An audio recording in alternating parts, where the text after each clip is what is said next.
Out, damn spot. Out, I say. Fie, my lord, fie. When no one can call our powers to account. Thought the old man to have so much blood in him. My name is Barry Worthington. I'm an actor, first and foremost, but I am involved in the Lantern Theatre with building sets and set design. And what you can see today is what we've created for this, which is something that we wanted to really open up the stage and the theatre for this 400th anniversary of Shakespeare's death, which is what it is. And we want to show the audience a different side of theatre, something that the Lantern has not seen, which is like the actors actually all being on the stage at the same time, costume changes, scene, things that happen behind the scenes, such as like what stage managers might do. The audience are going to see all that kind of thing. So it's going to be a very interesting production for that. And also what we're doing is something completely out of the ordinary, which is Shakespeare in a gender swap, which means basically that the scripts, most of the scripts of Shakespeare have been drafted together. So we're doing plays from Hamlet, King John, any Shakespeare play you can think of, basically we've put them all together. And we've sort of got a cast of 9 people, and all these 9 people is 4 women and 5 men. And the men are playing the women's parts, and the women are playing the men's parts. My name is Claudine Bennett, and I am the director of Foolish Mortals. The original idea for the festival was actually to switch the genders of all of the characters, and that's where it kind of started. And from that, it's kind of grown, because then we've decided, well, we don't just want a series of monologues and scenes, but how to link all of these different, disparate elements and make a cohesive whole that still kind of fits together and has a bit of a narrative structure as well going on. So I think we've done really great work in also approaching the change in genders, because obviously that's something that you've got to handle with care.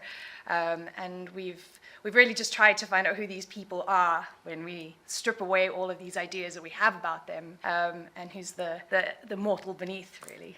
I desire you do me right and justice. What has my behaviour given to your displeasure that thus you proceed to put me off? If you take someone like Lady Macbeth, we've played it as though it has always been written as a man. And so then what happens to the dynamics of that character when you do those things to it? Yeah. I think at the beginning it was finding how we were going to select the pieces. We wanted to try and draw from all of the plays in some way. So in some cases it's just a line within some of the vocal montages that we've created. In other places it's scenes and characters where actually several characters have been merged into one. And so that was the big challenge, as well as also kind of thinking, if you're going to switch the genders, why are you choosing that scene and that character? And the lens that we've kind of looked at things through is, what don't you see? What haven't you seen on stage, particularly with Shakespeare? Yeah, so that was, I think, probably the first big challenge. Heaven witness I have been a true and humble husband, at all times to your will conformable, glad or sorry as I saw it incline. My name is Jasmine Warwick, and I am playing a mixture of King Lear and Richard II, and then I'm also playing Henry IV, as Henry IV is dying. I'm playing these as a woman, though they're male parts, and I'm well aware of that, but I am playing it as a woman. I think in some ways, because I'm playing older characters, actually, when you're older, and when you're actually dying, maybe the least important thing about you is whether you're a man or a woman. Me, myself, I found it quite challenging. Shakespeare is challenging itself, as you probably know. But to sort of play the roles of Lady Macbeth and Gertrude and Constance, which is one that is very sort of emotional sort of piece as well, which is normally done by a female. For a man to play that role is very challenging, and I've enjoyed it for that. And it's going to be a great show, and people should buy tickets and come and see it. There's this concept where you think like, oh, it's gender swap. Boy, the men are going to be wearing dresses and they're going to be acting like females, or we're not playing it as a man. Me personally, I think it doesn't matter what gender Hamlet is or Gertrude. Like we're playing it where it's like Hamlet is my teenage daughter, so I'm playing Gertrude. So I'm the father of a teenage daughter whose mother has passed away, and he's found loving somebody else. So Hamlet is against all that. She's like, you know, we can't accept somebody else into the family. So we've sort of changed it to not have the story as it's written. but how what we think, this is what we workshop to sort of think, let's bring it into modern day and these circumstances in modern life. So it's like, how would a teenage daughter deal with a father falling in love with somebody else when the mother's passed away? So that's what Hamlet and Gertrude is about. And we've done that with every single part that we've put in.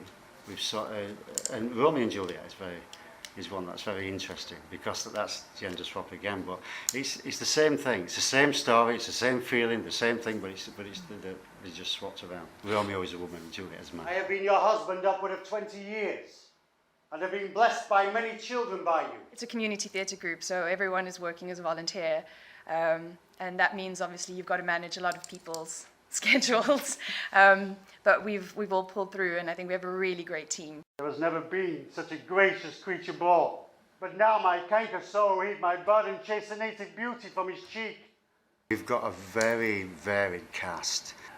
We've got some really young people who have just become members here at the Lantern Theatre, and they've sort of really come into their own. And sort of, there's two of us who are sort of professional actors in this play, and we've sort of really worked hard to sort of bring these young people into the big world of Shakespeare and sort of worked with them, and it's been very enjoyable sort of working with them and seeing them grow, you know, and it's been a very enjoyable experience. For the younger members of the cast especially, something that they've never done before, never seen before, and they've really worked hard at it, and they've brought it really to life. It's so interesting.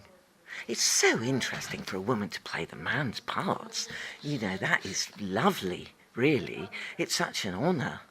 You know, you get to do things that you just wouldn't normally get to do. And, you know, while Shakespeare writes some nice women's parts, certainly, but it's nice to play the strong ones, you know, the big ones, which tend to be male parts.